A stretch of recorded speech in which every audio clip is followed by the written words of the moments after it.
Made up of about 700 islands, the Bahamas stretches over 100,000 square miles of some of the clearest waters in the world. The archipelago offers year-round sunshine, stunningly beautiful beaches, and a high-quality lifestyle.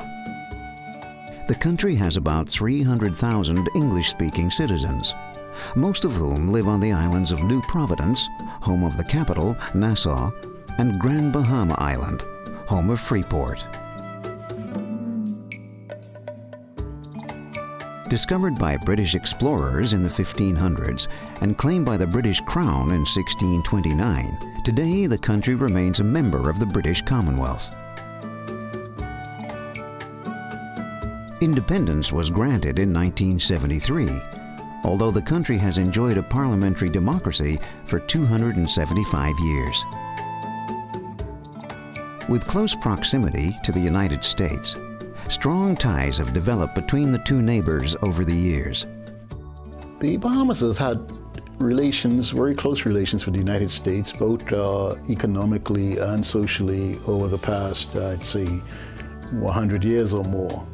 And we have seen it expressed in terms of special relations, in terms of, let's say, there's a tax information exchange treaty.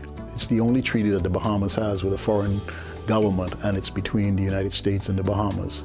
Proximity to the United States makes it the gateway between the Caribbean, the Southern Caribbean, and North America.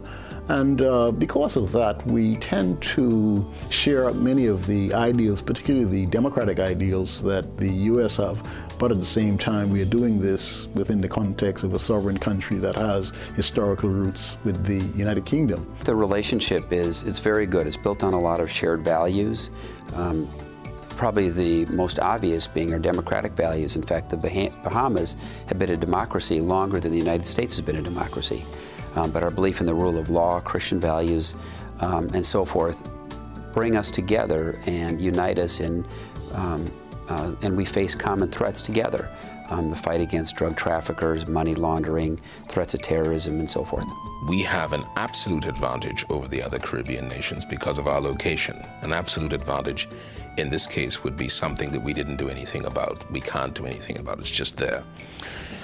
What we now have to do is take cognizance of our comparative advantages, which is our size, take some comparative advantages of the events that take place here, the investments that are here, and so on, and out of that, develop some competitive advantages.